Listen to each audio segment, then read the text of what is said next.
That was real good. That was money, first of all. Let's do another.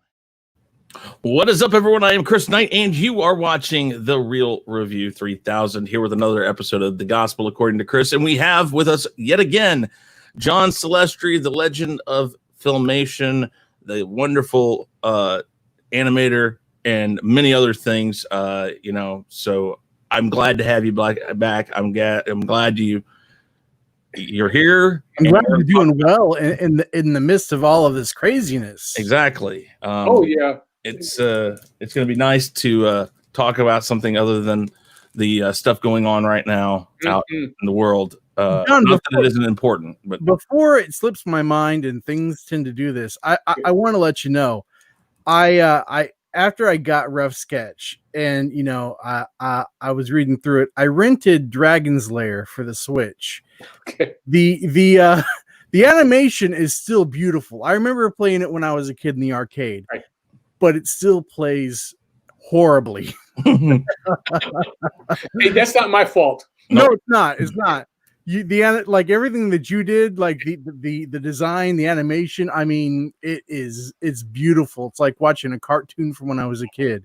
Right. And speaking of that, I just wanted to say I want to thank you for this. This is in the whole package here. I have not yet really taken it out. Oh. I moved this up front. I haven't taken it out yet because I don't have a safe place for it, really. Okay. But this is the hand-drawn Boba Fett that you made for me, and I really appreciate this. This is like a cherished possession now. Yes, it is. I have my own. Yes, and I really want to thank you. I mean, I know I'm not the only one who got that, but I really want to thank you for that. It's wonderful, and I'm just so happy that I made that contribution to your campaign. So thank you.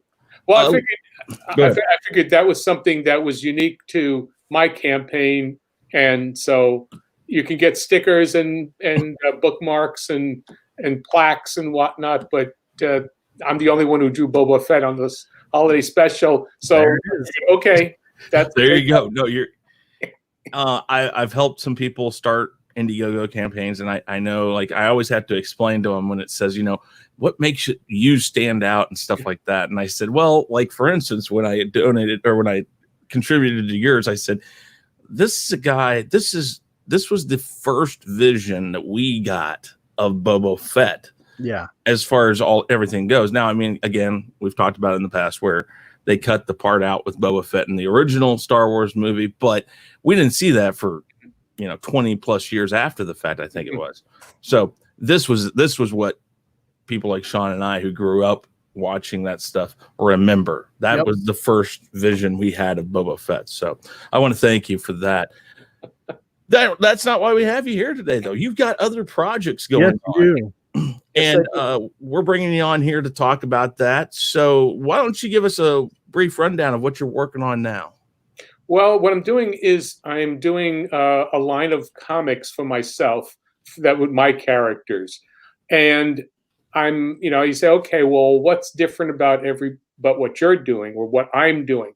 Well, I'm aiming at a much younger audience than right now is the threshold or the beginning opening stages for readership in comic books today. Today, you're pretty much 13, 14, 15 years old when you're getting, for that material. Yeah. Right? Yeah. Okay. So I'm going for the seedlings. And so I go with from 4 years old to about 12. And that's what my range, that's an age range.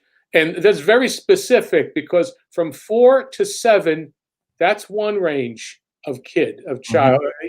When you're developing and what you consider to be fun is very different when you threshold, step into the age of 8 to 12. Oh yeah. Very amazingly different. Oh yeah. Most definitely. I remember, like, to your point, I remember 1983, I was all about He-Man. Then 1987, I still had a fond place in my heart for He-Man, but I moved on to things way more mature, in the kid realm. Right. So yeah, it's just an evolution of how you. I think you're doing it in a very smart way. Yeah, you always see that. I mean, when we were kids, when I was a kid, there's Teenage Mutant Ninja Turtles, things like that I grew up with, and then I kind of graduated past that type of thing right about the time that Power Rangers was becoming a big deal, and I never caught on to Power Rangers. Voltron Light, you mean? What was that? Voltron Light. Yeah, Voltron Light. Voltron was my thing when I was younger, but then when I got on, when that was all happening, I was jumping into more things like, I don't know, Saved by the Bell and things like that. Okay. It was teen oriented. Yeah, me too. Kelly Kapowski. What kind? Yeah, I was getting past that, but you're right. Those jumps from one age group, and like you said, the group is from 1 to 7, and then like 8 to 12. They have very specific groupings, and it's amazing, like you said, the difference from one group to the next and how much the change is on the themes that you write about, the stuff you talk about. It's very amazing. So I mean, are you pinpointing like that whole age group, or are you doing this age group and this age group? What are you doing with those characters and stuff? Well, okay. Go ahead. What I was going to say is I've got 2 specific series. Mm-hmm.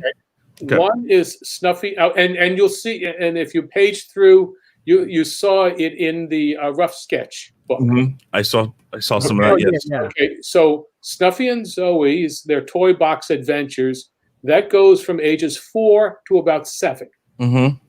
And then Mega Moose with his magic word of a feather, making him sneeze, and he turns a nerd turns into this a Minotaur type character with powers of all the animal kingdom. That's ages maybe about 8 to 12, and that's perfect because that's the age group that like kids get picked on, they're nerdy and they wish that they had that ability. Right. Brilliant. That is what it is. And as what I'm drawing back on is my experience of, I do remember very clearly what it was like to be 4, 5, 6, 7 years old. I was the one who got picked on. Yeah. So my development in terms of those during that age group, I was a little different because, whatever the case was, I wasn't part of that. I mean, my name was different because it was an Italian pronunciation, and so people picked on me for that in the neighborhood. And so, but for the toy box adventures, Snuffy and Zoe, they are not they're male and female, they're siblings, they're bears, but they have a magic toy box that they jump into and have their adventures that are imaginative. And so and it's the idea of kids exploring their own imagination to come up with their own entertainment, to make their own stories, to do that. But I'm not messaging anything. It's just basically, you're He-Man, and you are Skeletor, and you're She-Ra or what have you, and you're playing. Well, we do this in a toy box way where they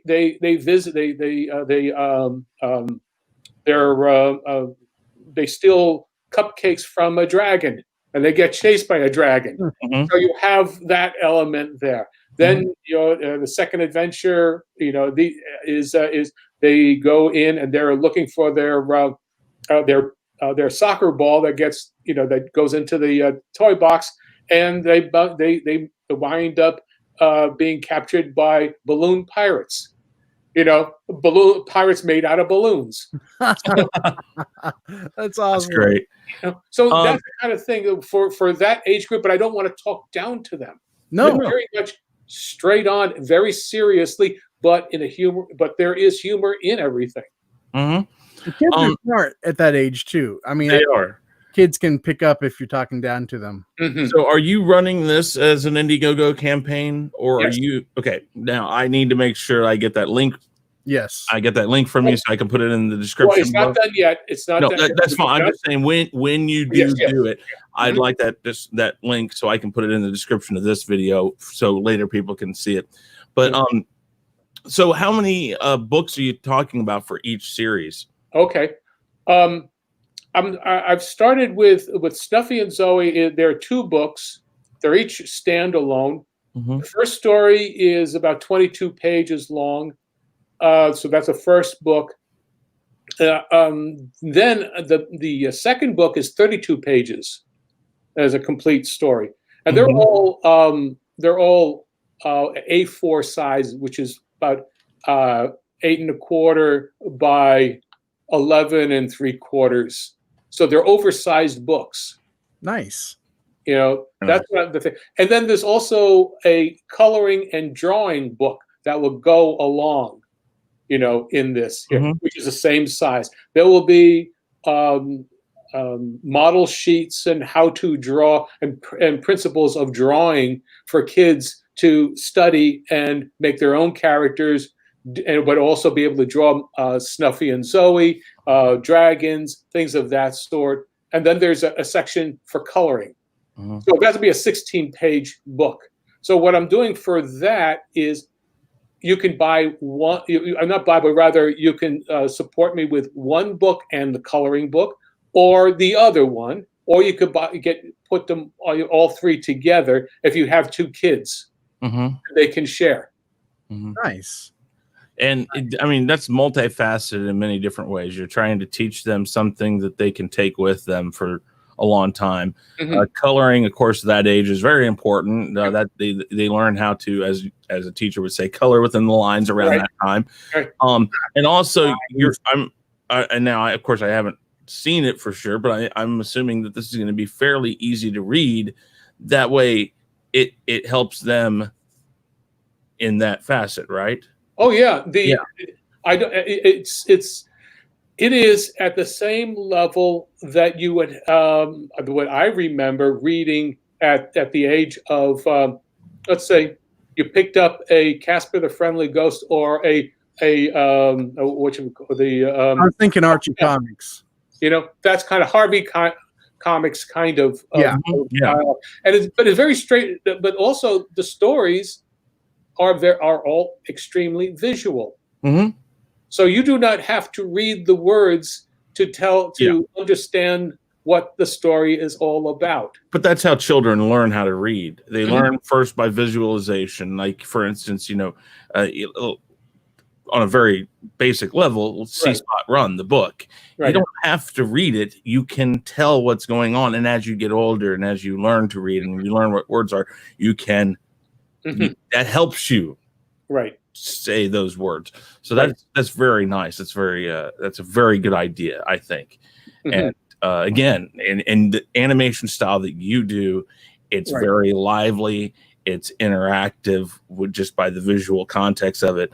And it's a great idea. And I really applaud you for doing that, because in this world, I think animation and a lot of that stuff has left those age ranges. I don't know if they're really, if there's really what I would consider good animation or good drawing that is for those ages anymore.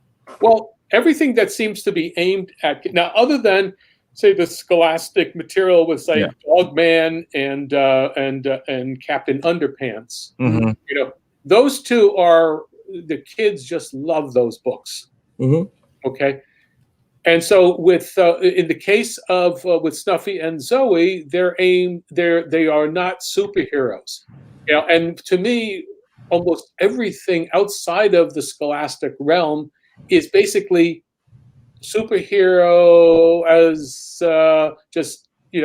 just shrunk down.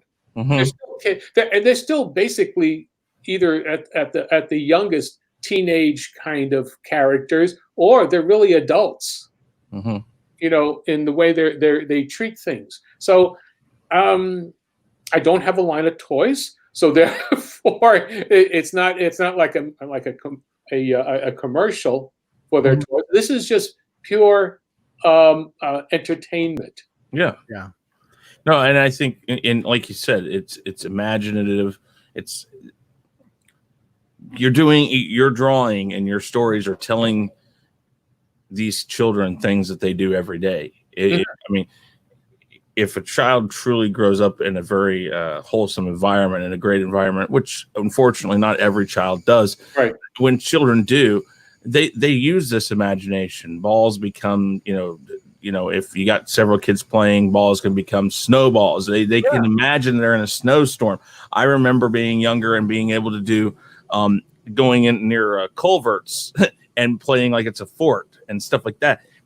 It doesn't have to be that. It just, you make it that, and that's really important. Your and backyard, that. your backyard can turn into whatever. It's like reading Rainbow, man. I mean, you go into it, you imagine it, and it becomes right. And that's purely what it's all about with Snuffy and Zoe. So there is a tremendous amount going on for those two characters to do whatever adventures. I have another one where, I guess it's about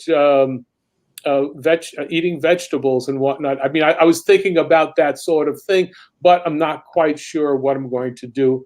It really depends on whether it's worth the time and effort to do more than just those two books plus the coloring book, because kids grow out in and out of those stages so quickly. It's kind of like, okay, well, I don't have to do that. If I want to maintain a line of books, I need something that will grow a little longer, and which is what I'll do with Mega Moose, because that's something that kids have to deal with on a wider range than being, in their their own world of imagination, as a child.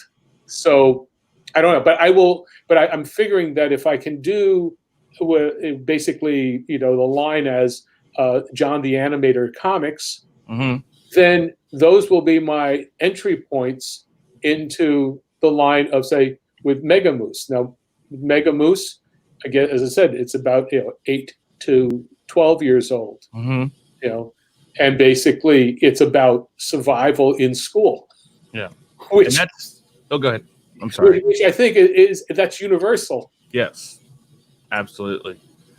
Are you going, so like you're going to launch the John the Animator comics line? Are you going to have, has it ever crossed your mind, like, say, in a year from now or so, that you might have some crossover between the issues? Like somebody makes a cameo in somebody else's comic. Well, you mean such as what? You mean like Mega Moose just makes an appearance in like the. Could he make an appearance in the? In like I don't know. So how many? First off, how many of these series are you thinking about? That's the first. It's just the could truth. They cross over?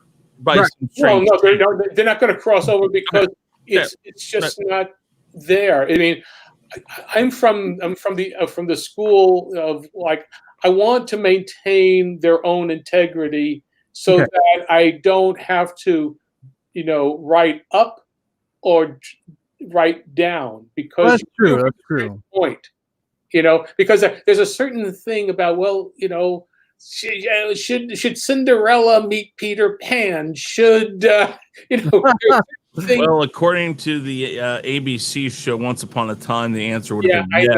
I know. So I totally agree with you, is to keep the continuity of one series with itself and the continuity of another series with a different flavor. Yes. That, to me, there's a different mindset when you do certain things. Snuffy, if you had a superhero, that negates Snuffy and Zoe's abilities to transcend their world. Yeah, and the reason I was asking is because I think the crossover market between comic books is getting a little oversaturated right now. It's it takes away. You have to like juggle so many characters, like say on the Arrowverse with their annual crossovers. You know, but like some characters just ended up getting watered down, and you know, I don't want to see that happen. I don't like that when a really awesome character has to take a back seat because they're not like pivotal to the plot, you know. Right. What I mean? Yeah. Well, I mean, it was kind of strange. It was always a bit when I started when the Justice League of America came on. When it was kind of, you know, saying, okay, well, everybody's got to have their 4 or 5 pages out of the 24-page book because you got 6 characters. You know, you don't really, you know, then they have to team up. I mean, I understand the whole idea of doing it, you know, for a bigger book, but you know, the Justice Society were like 48-page stories. You know, They were the mega size. Yeah, you know, they were all. So if you had 6 characters, you know, each one had 8 pages, you know, or so on. So you were discussing saying that you're not sure on this how many of each you were going to have. I know you said you're going to start with 2, and then on the Mega Moose, how many are you going to do? Well, the first book, I completed the Origin, which is a 12-page story. Okay. Then I've done I'm completed. I've roughed out a 16-page story that I'm starting to pencil and clean up now. That'll be a 20. That's for the first 28-page issue. Okay. That will be there. So it'll be 2 complete stories. But I think of it there. It's like if you look at the old school of, say, you know, the Fantastic Four of the first 10 to 12 issues, they were all completed stories. There were like 23, 24 pages each, but yet you had a feeling that there was something more coming. Mm-hmm. Oh yeah. And that's what was it. And so there was a development over that stage. So I'm looking at doing the same thing with Nikki Nardson. So for example, the title of the series is Nikki Nardson, Megamoose. Nice. So therefore it is not, and they are 2 characters. I've taken a page out of more than just 1 page out of the classic Captain Marvel. What the original Captain Marvel was basically, there was Billy Batson, but then he became Captain Marvel, but yet he had a different personality from Billy. Yeah. It wasn't Billy becomes big. Yeah. No. Billy, when Billy was Captain Marvel, Billy still retained everything from Billy. It's just that he matured greatly.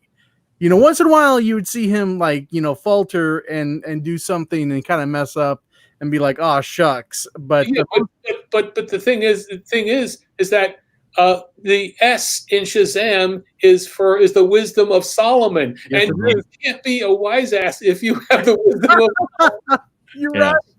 You're right. I love the Shazam comics, man. Like trying to think of the company they were with before DC picked them up. That was Fawcett. Fawcett, yes. It was Fawcett. I loved the original, or I want to say Shazam, Captain Marvel comics. And I love that DC kept the Fawcett designs until I think they relaunched Captain Marvel in 1987. And they brought him up to current. I love Captain Marvel. So what I was getting to is that you have the 2 stories with the younger age group, and you were saying that you're not sure how many more if you would do more. Right. What would make you want to do more? I mean, so with this campaign, when you do start it, when I do start it, there'll be. Are they 2 separate campaigns, or is it one campaign? Okay, it's all one campaign. It's John the Animator. Okay.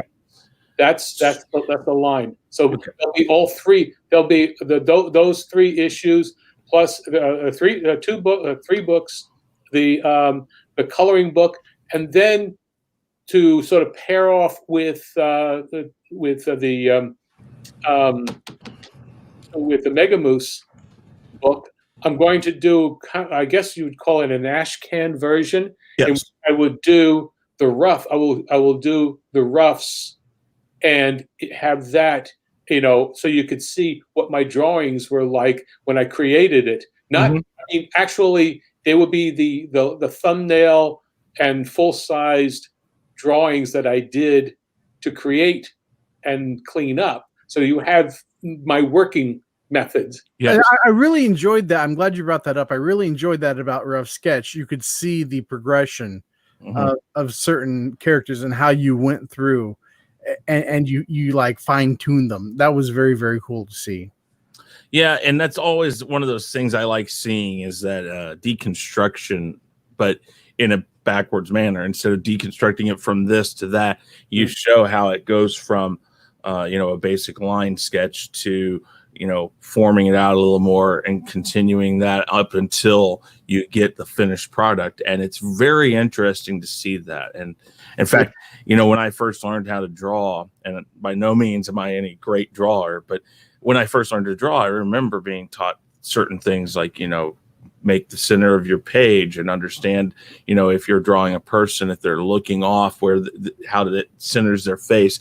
And I love seeing that when you see a person who draws and how they do it, because I think we all learn inherently the same way, but as you go on, as an animator goes on and becomes that animator, which again, I didn't become, so I don't think I've refined anything more than just the basics.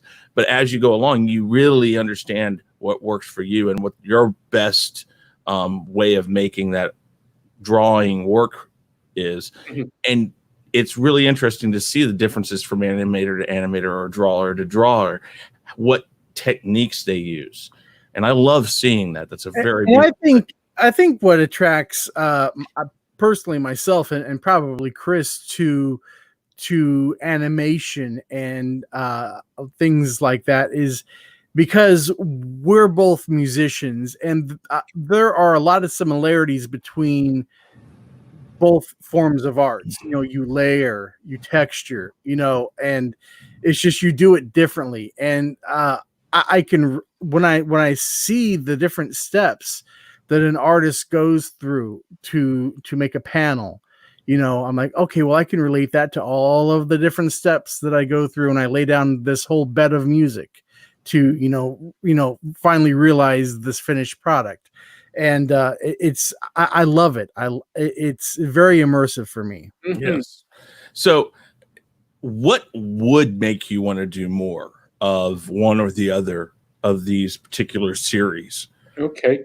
With Mega Moose, I figure there is a lot more that I can keep moving on to because basically he has a story. I mean, Nicky Nelson, even though he's at this stage, he's like 12 years old or so, he's still, I mean, I don't like growing them up as an age-wise. I'm not a Gasoline Alley where every year they go that.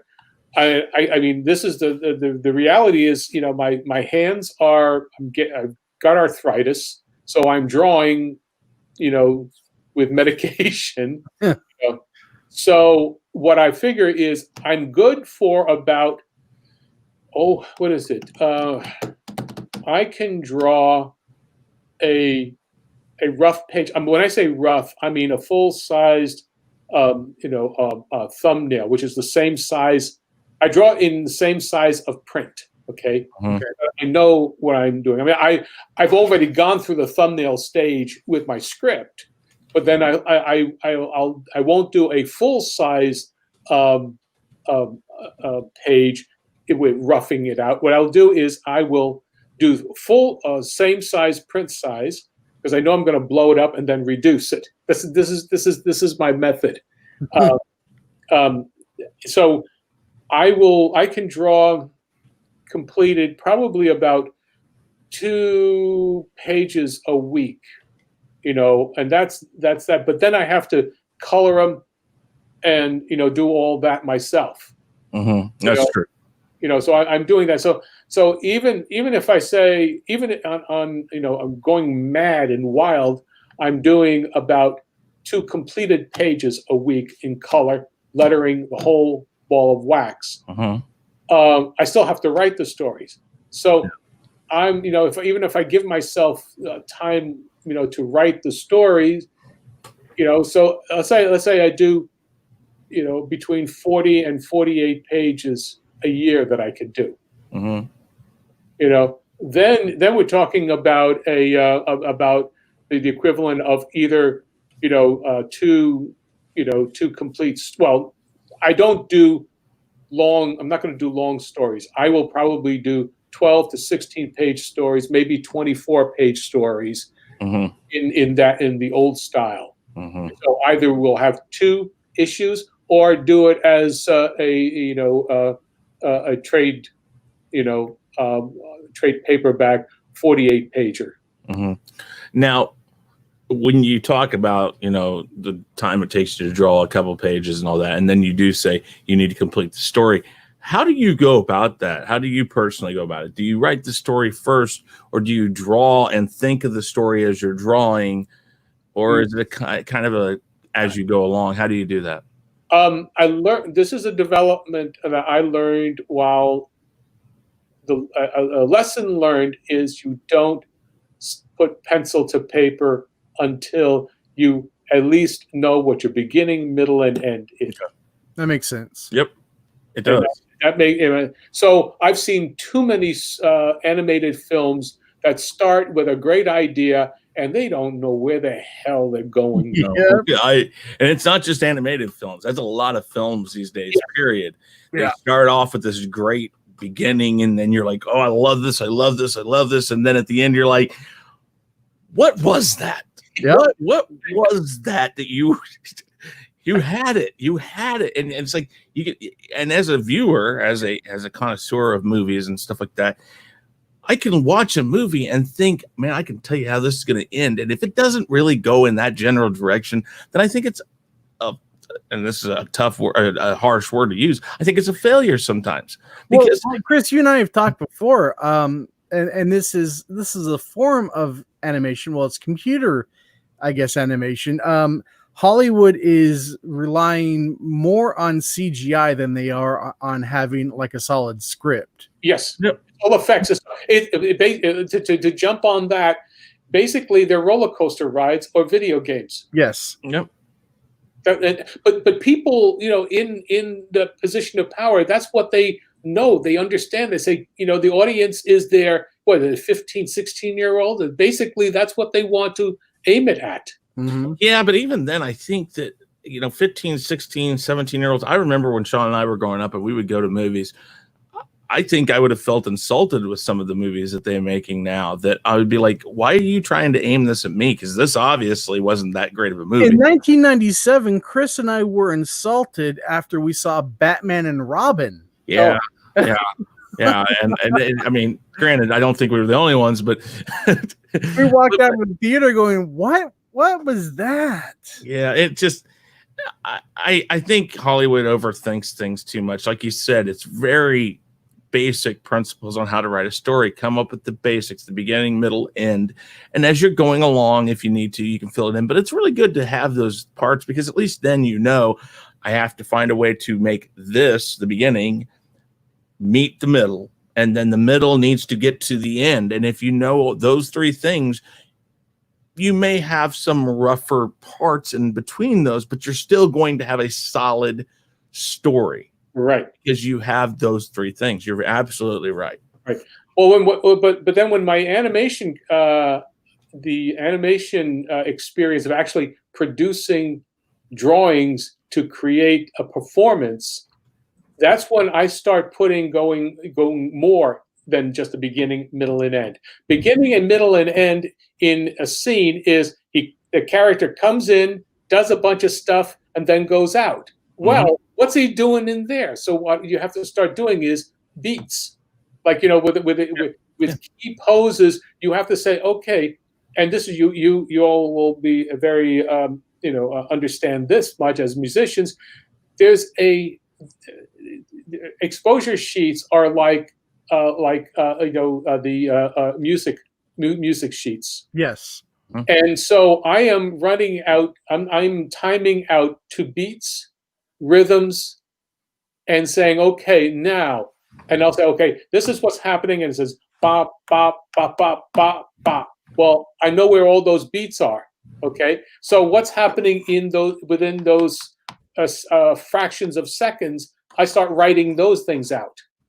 Okay, and I say, you can do this. Oh, I don't have enough time to do this. Okay, I need more time here, and so on. And that's only it might be like 2 or 3 frames. So that's a difference between having 4 beats a second or 8 beats a second. I mean, and so on and so forth. So that's what my timing would be like. But I do that with in writing my script is you have your beats. Your story beats. Now you have your beginning, middle, and end, but what happens? What is the thing? And you start thinking it out. You don't have to write words. You just have to say, what is the motivation? Why are they doing this? And you don't have to, you never, as an animator, you do more time. If you spend most of your time thinking about and planning, you go fast to complete the animation. And then you spend a lot of time molding stuff, but you have the whole thing there. Is molding is like orchestrating. You have your song, you have your piece of music. You know what it's all about, but then you have to start saying, am I going to have the guitars doing this, or am I going to have violins doing that? Am I going to put banjos here? Am I going to do something here? Am I going to add? You start changing it. It's all about the arrangement at that point. It is. Yeah. So, do you find that your current project, these 2 projects, is this your way of trying to bring animation or the drawings, the comics, the story? Is this your way of trying to bring it back to something that you feel is needed and is missing in the industry right now? Well, it's something that I feel compelled to do, and I do think it's needed. I do too. I mean, I'm not going to make a living doing this. I have no thoughts whatsoever. I'll be 71 this year, so congratulations. Pardon? Congratulations. You look great. I have to say, I would have never guessed. I'm true. 65. Okay. There you go. I believe that. No. Well, the thing is, you have to. I look at it from the point of view of I enjoy doing this. These are the stories that I have. I don't expect anybody else to put that to publish them for me, because it doesn't have a ton of marketing behind it. It's not a known commodity. So I figured, okay, I'll do it. If I can get enough people to make it the printing worthwhile, then I will do it. And that's basically what it is. What else? That's all I really need to do. Have you thought about venturing into the realm of digital comics, like Comixology and things like that, where they just scan it in and people download it on their Kindles or their tablets? No, I mean, I tried a web comic, but it's kind of like, it's not. First of all, the types of people who the readership for web comics is not the readership that I'm going for. Well, that's true. That's true. And also I kind of look at it from the point of view of, okay, the books are going to, like any crowdfunding, it's going to be a premium thing, but I figure is it going to be a premium paper, it'd be oversized. So I figured, okay, if I make, your basic, like, the book and the coloring book, as I say, a $15, perk plus the shipping, then I said, okay, because it's different enough that maybe people would be interested in getting it for their their kid brother or their daughter or somebody who they thought would be interested in a book like this. Yeah. Now, let me ask you. Now, when you do put this up for the Indiegogo, are you going to possibly have an option where you autograph copies? Oh yeah. I will do that. That the autograph. I figured at this point, what I will do is the top tier will be where I will autograph. A specific, like say the top tier would be all 5 items, which is the 3 Snuffy and Zoe elements and the 2 Mega Moose elements, and I'll autograph the ash can copy. Yeah, nice. That's the tier I'm going for then. Oh, absolutely. Yeah. All right. So we've been going for about 45 minutes here. Yeah. And I was going to wrap it up, but I have 5 questions for you. Okay. 5 questions I'm going to ask you, and there are no right or wrong answers. This is all about what you think. Okay. And I really want to kind of pick your brain on some things here. What is your favorite thing that you've animated personally? Favorite was a Cindy Schlepper. Okay. Rock and Roll. Yes. Oh yeah. Nice. Second question. What was your most satisfying moment in your career so far? Ooh. Being able to survive and being able to do this next crowdfunder.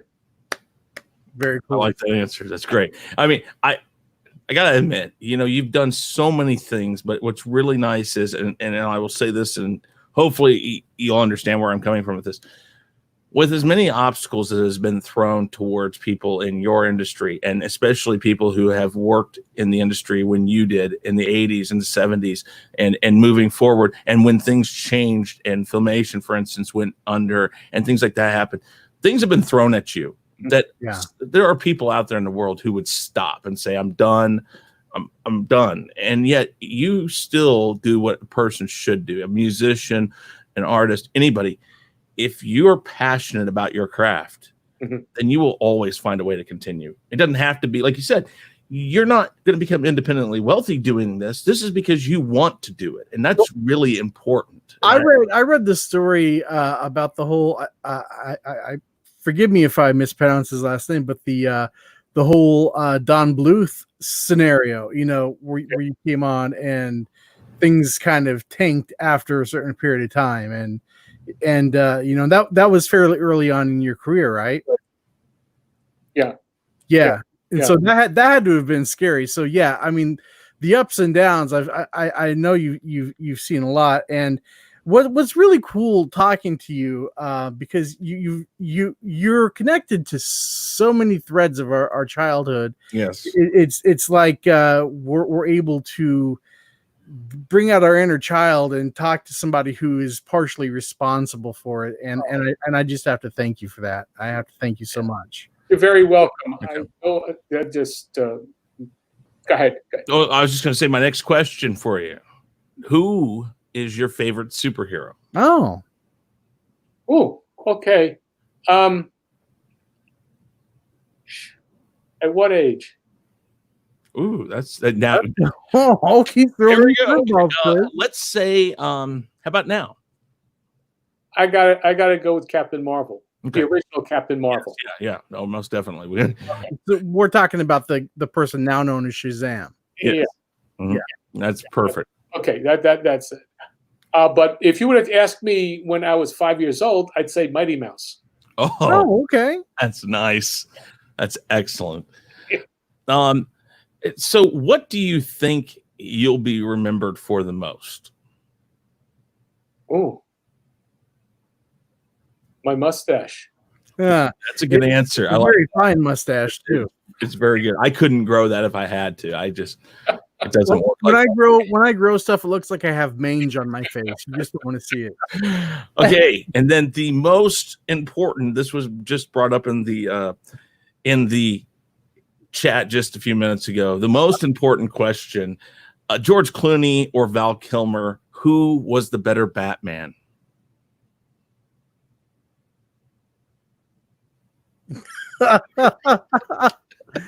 Michael Keaton is the correct answer. I mean, here's the thing: is that I agree. The first Batman, with Michael Keaton, because he played a role in such a way that nobody expected it. So therefore, there was something. But when you start throwing all this, you're playing the same kind of game. It's kind of like. And this is showing my age. It's saying in the old the Dean Martin show, who's coming through that door? Yes, yes, I love that. Oh man, that show is great.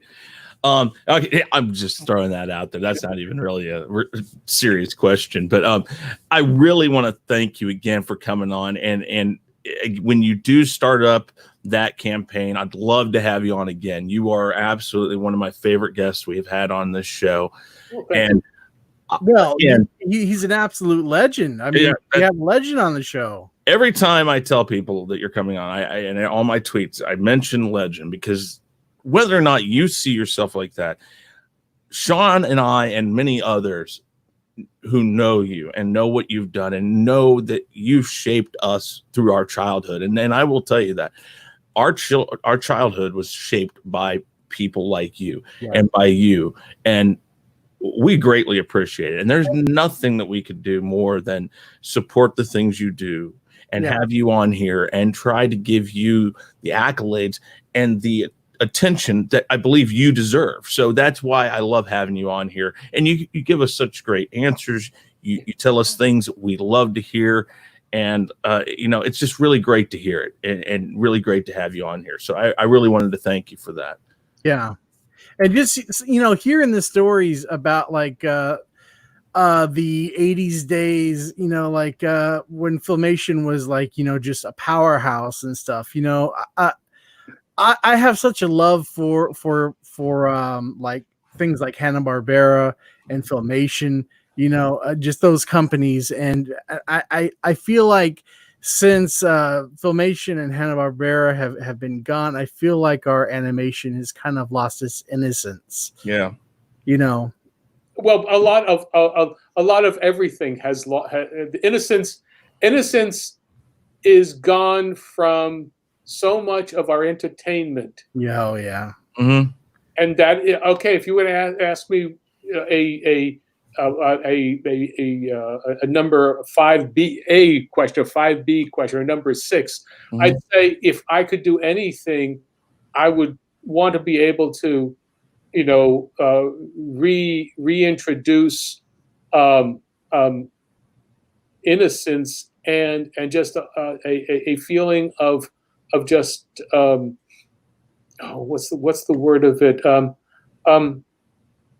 whimsy into comic books. Yes. Yeah. Yes, because don't get me wrong.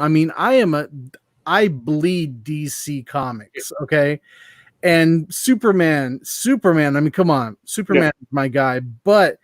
And you can't make Superman too dark because he's the Boy Scout, But they've taken other characters like Batman and they've made him super, super dark. And I think the darkest that you should have ever taken Batman was probably during the run through the animated series in the 90s with Kevin Conroy doing the voice.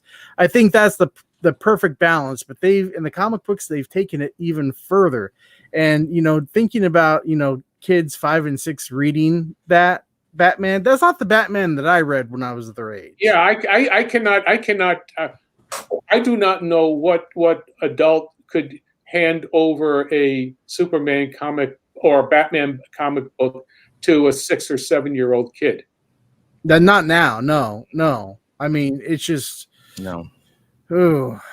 Yeah, anyway, no, so that's my thought is that if I can reintroduce the sense of wonder and fun and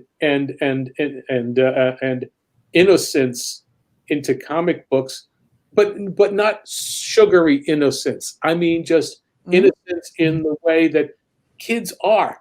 Yep. You know, let them grow up, but you don't have to force feed them darkness. That's right. Absolutely. So that's an answer to one of the questions you didn't ask me. Well, So- you do great work. I love the rough sketch package. Can't wait to get my Boba Fett sketch matted and framed and hung behind me.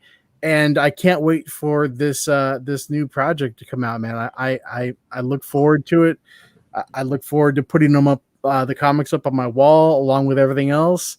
You know, I look forward to supporting everything else that you do in the future because, you know, I in a weird way, you know, my inner child feels connected to your projects because, yes. you know, reading your things helps me tap into that inner child and remember, you know, like the wonderment and imagination that gets lost very easily when you become an adult. Mm-hmm. Very much so. Yep. Messia D, before we go, she said, tell you thank you that you did bring innocence back. Thank you. And that's from a fan, she said. So Thank you. and with that said, guys, we're going to wrap it up. John, why don't you go ahead and tell them a little bit about yourself, where you can be found, your Twitter, your YouTube, all of that. Go ahead and tell everybody about that. Yeah, you just go to John the Animator Guy in Google. Just type me in, John Celestri, and I'm all over the place. Yes. On YouTube, John Celestri. That's my channel. And on Twitter, it's Celestri John. Yep. At Celestri John. Yes, and all that information is down in the description below, guys. So make sure you check John out. And as soon as we have confirmation of his new Indiegogo coming up, we will put it in this description, and we will hope to have you soon after that. I know you get busy right when that starts and stuff, but hopefully we can find some time to have you on again because, again, I love having that. Chat, I just dropped John's YouTube link into the chat. So please click that link and subscribe. Yes, do that. And yeah, so with that said, guys, thank you. Sean, thank you for coming on also. And John, well, man, anytime John Celestri's here, you can bet I'm going to be here. That's why I messaged him like, hey, I'm having John on, so you're coming on, right? Yeah. All right. So thank you very much, John and Sean. Thank you very much. You guys have a great day. Everybody out there, thank you for watching, and tune in again next week for another Gospel According to Chris. Bye-bye, guys. Bye, guys. Bye. Hey, guys, thanks for checking us out. Be sure to subscribe to both channels, and make sure to check out our friends in the Fandom Minutes. You can find us on YouTube, Twitter, Facebook, Instagram, and BitChute, and you can also send us an email at sean@seanstackhousereacts.com and chrisknight@therealreview3000.com. And be sure to swing by our Teespring store to pick up some awesome merchandise.